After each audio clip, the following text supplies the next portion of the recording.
This could soon be illegal in downtown Jacksonville. City Council is voting whether to fine you $20, $40, maybe even $60, all for skating in a public property. Juicy oranges like these may soon be hard to come by because Florida citrus is still recovering from Hurricane Irma.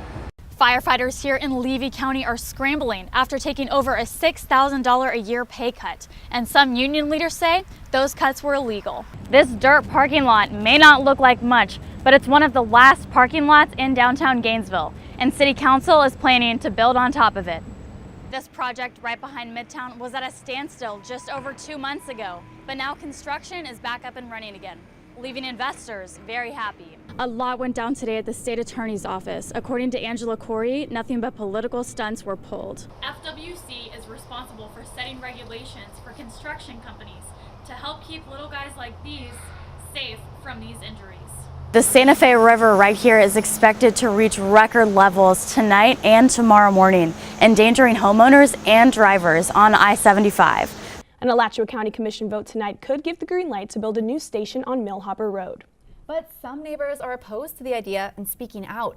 WUFT Shelby Williams tells us many of these people plan to show up to the County Commission meeting tonight. She joins us live from the Alachua County Administration Building.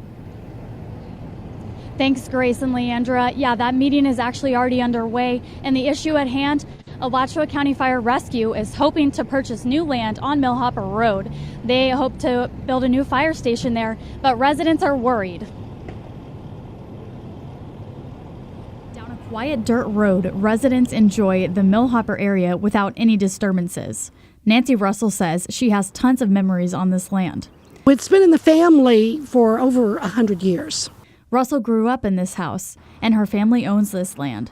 She isn't sold on the idea of having what she calls a noisy fire station right next door. Other residents are worried having a nearby station would decrease their property values. Locks and chains are keeping this vacant lot closed. Millhopper residents don't want anything to do with the potential fire station that can be built on Millhopper Road. But Alachua County Fire Chief William Northcutt says the station is a necessity. We've had several fire services master plans, one in 2004, another one in 2012, and both of those recommended service on the Millhopper Road area. The new station would cover and protect 1,200 to 1,500 people like Sam Rice, who moved in 2 years ago.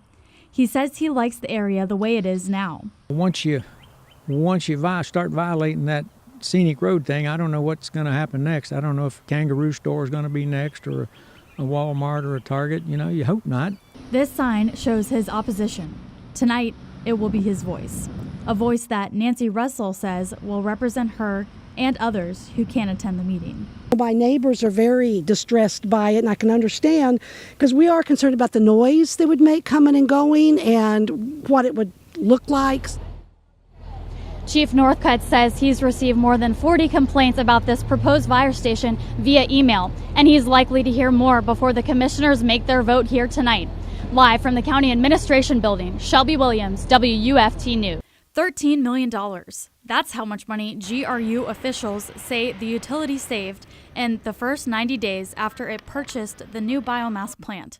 Documents GRU will release to the public tonight show their costs associated with the new plant for the first 3 months were about $13 million. Costs under the old power purchasing agreement during a similar 3-month period cost twice, though, almost $26 million. According to GRU, something as simple as turning on your lights or even using your water will soon be cheaper for GRU customers within the coming months. GRU General Manager Edward Bielarski says those savings are being passed on to customers. We're part of the reason we reduced rates 8 to 10%, 8% for residential, 10% for commercial, and they started being reflected in rate reductions on February 1st. That's relief customers should already see on their most recent bills, but not enough relief for some GRU customers. They could be a little bit better. I think the rates could be a little bit, less than what actually the taxes and all that stuff that they, charge. Still, Bielarski says customers should end up with more money in their pockets. He expects the plant to save GRU more than $30 million within the next year. Shelby Williams, WUFT News. Step 5. From the University of Florida's College of Journalism and Communications, you're watching WUFT News. Today, Rick Scott announcing some big career plans. And Atlantic hurricane season is just around the corner. How many major storms will you see? That's our top story for Monday. I'm Shelby Williams. And I'm Salome Briceño. Atlantic hurricane season begins on June 1st. An annual report from Colorado State University says it could be slightly above average season. The initial report calls for 14 named storms. Of those storms, 7 will be hurricanes, with 3 of them being major, meaning a Category 3 or higher. Plans are already underway to prepare for this season. WUFT's Alexis Pastor spoke with several emergency management directors on how they're preparing for this upcoming hurricane season. Absolutely. Hurricane season is just 52 days away. Local emergency managers are already thinking about their plans ahead. Thanks, Alexis. It's been a wet start to the work week. And that could continue for tomorrow. WUFT's Grayson Jarvis is in the Weather Center with more. A shortage of foster families in some north central Florida counties is a problem right now. Circuit 8 includes Alachua and 5 other counties, and here's the math: 123 children, but only 80 foster homes. WUFT's Justin Alholm joins us live from the newsroom with the story. It's funny to think of Ocala, Florida sending 3 stars to the Winter Olympics, but there they are, the graduates of Trinity Catholic, Vanguard, and Forest High. And here they were again for a moment Friday evening, greeting hometown fans. WUFT sports reporter Courtney Mims has the story of Ocala Pride.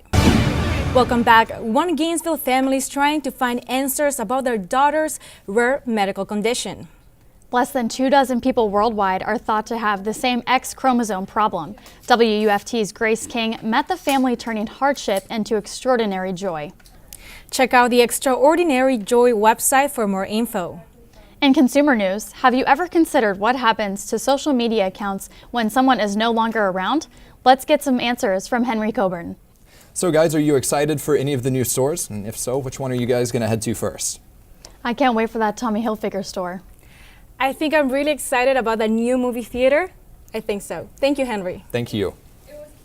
Earlier, Grayson told us these conditions outside right now won't be going away anytime soon. Grayson is back in the Weather Center now with your full forecast. The city of Gainesville is a little bit cleaner after this weekend. Keeping Alachua County beautiful held their 27th annual Clean Your Block party over the weekend. Volunteers met up at Albert Ray Massey Park Saturday morning, then split up to go to different service projects across the community. Food, water, and other supplies were provided to help beautify sites. Some of the projects included picking up trash, painting over graffiti, and removing invasive plant species. Before we go on this Monday, let's get one last look at the weather. BBC World News is next, and the PBS News Hour is coming up at 7. Our team will bring you another local newscast tomorrow at 5. Have a good night.